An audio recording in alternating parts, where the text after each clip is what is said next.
রাধে রাধে বন্ধুরা, যেমন আপনারা জানেন রাধাকৃষ্ণ দুজন এক অনন্ত প্রেমিক, যাদের সংসারের নিয়মের জন্য আলাদা হতে হয়েছিল। সংসারকে জীবন ও প্রেমের বাস্তবিক অর্থ বোঝানোর জন্য আজীবন বিরহ সহ্য করতে হয়েছিল। আর এই বিরহই তাদের রাধাকৃষ্ণ বানিয়েছেন। এই বিরহই তাদের সর্বদা এক করে দিয়েছেন। আজকের কাহিনী থেকে জানব যে কেমন ছিল সেই সময় যখন শ্রীকৃষ্ণ বৃন্দাবন ছেড়ে রাধারানীকে ছেড়ে চলে গিয়েছিলেন। তখন কি হয়েছিল শ্রীকৃষ্ণের আড়ালে রাধারানী ও গোপীগণের জীবন কেমন কেটেছিলেন, কেমন ছিলেন তাদের বাস্তবিক রূপ। চলুন এই ভিডিওর মাধ্যমে সেটি জেনে নেওয়া যাক। তার আগে ধর্মকথা শম্পা চ্যানেলে আপনাদের সবাইকে স্বাগত। যারা যারা এখনও চ্যানেলটি সাবস্ক্রাইব করেননি তারা চ্যানেলটি সাবস্ক্রাইব করে পাশে থাকা বেল আইকনটিতে ক্লিক করুন, যাতে আমাদের ভিডিও সবার আগে আপনাদের কাছে পৌঁছে যায়। তো চলুন আমাদের আজকের ভিডিওটি শুরু করা যাক। বন্ধুরা, যখন শ্রীকৃষ্ণ বৃন্দাবন ছেড়ে চলে যাচ্ছিলেন তো শেষবারের মতো মা তাকে স্নান করিয়ে দিলেন, কাজল লাগিয়ে দিলেন। কিন্তু শ্রীকৃষ্ণ কাঁদতে কাঁদতে সেই কাজল অশ্রু দিয়ে বয়ে যেতে থাকে। মা কানুকে খুবই মানা করছিলেন কান্না না করার জন্য। গোপীগণ নন্দভবনে এসে কানুকে বলতে লাগলেন, কানু তুমি যাচ্ছ যাও, কিন্তু তলোয়ার দিয়ে আমাদের সবাইকে মেরে তারপর যাও। আমরা জীবিত থাকতে তোমার যাওয়া দেখতে পারবো না। ভগবান এই বলে তাদের বোঝাতে থাকেন যে আমি দু একদিনে আবার ফিরে আসব। নন্দ বাবা এক কোণে দাঁড়িয়ে কাঁদতে লাগলেন। ভগবান তার কাছে যাওয়ার চেষ্টা করেন। বাবা বলে, কানু আমার কাছে আসিস না, না হলে আমি তোকে যেতে দেব না। কানু বলে, বাবা তুমি আমাকে যাওয়ার সময় একবারও জড়িয়ে ধরবে না? বাবা কাঁদতে কাঁদতে বলেন, কেন কষ্ট দিচ্ছিস কানু বাবা মাকে? আর কষ্ট দিস না, তাহলে প্রাণই চলে যাবে। ভগবান দৌড়ে বাবাকে জড়িয়ে ধরলেন। বাবা বলে, যখন যাবি তাহলে কেন আসলি এখানে? ভগবান বলে, বাবা তুমি চিন্তা করো না, আমি কালই গিয়ে পরশু চলে আসব। ভগবান গোশালায় গেলেন। তখন গোমাতার পুজো হচ্ছিল। যখনই ভগবান গোমাতাকে স্পর্শ করলেন তখন গোমাতার দুধের ধারা বইতে থাকে। গোমাতার চোখ থেকে অশ্রু ঝরতে থাকে আর জোরে জোরে কৃষ্ণ কৃষ্ণ ধ্বনিতে চিৎকার করতে থাকে। গুরুজি বলেন, প্রভু এবার যাওয়ার সময় হয়ে গেছে। কানু রথে বসে বৃন্দাবন থেকে গমন করছিলেন। তখন গোপীরা সেই রথ ঘিরে রইলেন। তারা কানুকে হাত ধরে শুয়ে পড়লেন। কিন্তু তার কর্মের জন্য যে তাকে আগে যেতেই হবে, এই জন্য শ্রীকৃষ্ণ গোপীদের চোখে অশ্রু দেখে রাধা রানীর সাথে অন্তিমবারের জন্য দেখা করতে গেলেন।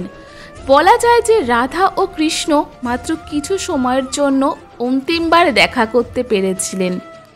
দেখা করার সময় রাধা ও কৃষ্ণ একবারের জন্য একটি শব্দ বের করলেন না। তাদের আত্মার সম্বন্ধ ছিল।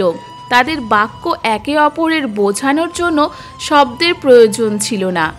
একটি প্রজাপতি তাদের আশেপাশে ঘুরছিল ও রথের সাথেই গমন করছিল। অনেক ঋষি সন্ত এই প্রজাপতির মাধ্যমে ব্রজবাসীদের বুঝিয়েছে, কারণ সেই সময় এমন কোনো ব্রজবাসী ছিল না যে তাদের স্থিতি বর্ণনা করা যায়। সেই প্রজাপতি রাধারানীর আসল অবস্থা দেখেছিলেন। তিনি বসে শুয়েছিলেন, তার চোখ থেকে শুধু অশ্রুর ধারা বেরোতে থাকছিল।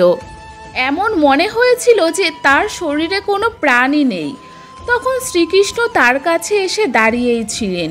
তিনি বুঝতে পারছিলেন না রাধারানীর মন তিনি কিভাবে ভাঙবেন। এমন না হয় শ্রীকৃষ্ণের শব্দ শুনে রাধারানীর ব্যথা আরও বেড়ে যায়। রাধা শুধুমাত্র একটা কথাই বললেন যে কৃষ্ণ তার মধ্যেই আছে, কেউ তাদেরকে আলাদা করতে পারবে না।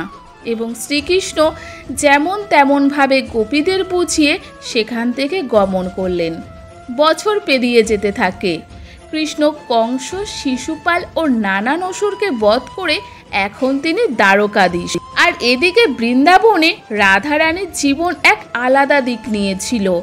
তার মন সারাক্ষণ শুধু কৃষ্ণ নামই জপ করতেন।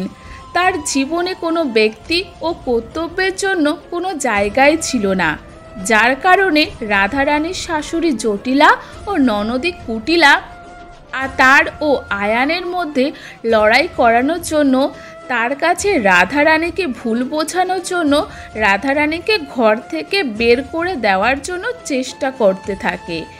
এমন অনেক লোককথায় শুনতে পাওয়া যায়। রাধারানীর তখন সবথেকে প্রিয় কামনা ছিল যে সখীদের সাথে বনে গিয়ে জল ভরা, একসাথে সবাই মিলে শ্রীকৃষ্ণের স্মৃতিতে হারিয়ে যাওয়া। গোপীদের অবস্থাও ঠিক রাধারানীর মতো হয়ে গিয়েছিল।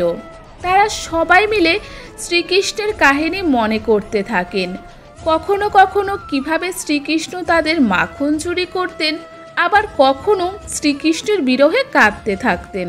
তারা সবাই একত্রিত হয়ে বনে শ্রীকৃষ্ণের নকলও করতেন।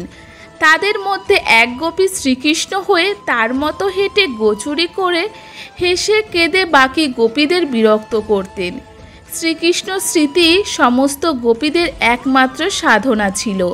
কখনো কখনো গোপীদের এই ভ্রম হয়ে যেত যে শ্রীকৃষ্ণ বৃন্দাবনে ফিরে এসেছে।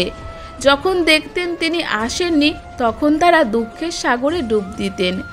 দ্বারকায় শ্রীকৃষ্ণ গোপীদের এই অবস্থা সহ্য করতে পারছিলেন না। এই অবস্থা দেখে তিনি অনেক চিন্তায় পড়ে গেলেন। তিনি রাধা ও গোপীদের খবরও পাঠিয়েছিলেন, যা ইতিহাসের এক প্রসিদ্ধ প্রসঙ্গ। উদ্ধব, যে কিনা শ্রীকৃষ্ণের দুঃসম্পর্কের এক ভাই ছিলেন, তিনি খুবই তেজস্বী ব্যক্তি ছিলেন, কিন্তু গোকুলের মানুষের কাছে এই তেজ ও জ্ঞান কাজ করলেন না। তারা তো কেবল কৃষ্ণকেই চায়। যখন শ্রীকৃষ্ণের খবর নিয়ে উদ্ধব বৃন্দাবনে আসেন, তখন গোপীদের খুশির ঠিকানা ছিল না। তারা না জানি উদ্ধবের কাছে কি কি প্রশ্ন করতে লাগলেন, যে কানু কি আজও আগের মতো দেখতে? রাধা তো তার অর্ধেক ক্রোধই উদ্ধবের প্রতি দিয়ে দিলেন। তিনি দিলেন ব্রহ্মগীতার জ্ঞান। ক্রোধ শান্ত হওয়ার পর তিনি আবার কৃষ্ণের সমালোচনা করতে থাকে। তিনি এত ভালো যে তার খবর আমাদের কাছে পাঠিয়েছেন।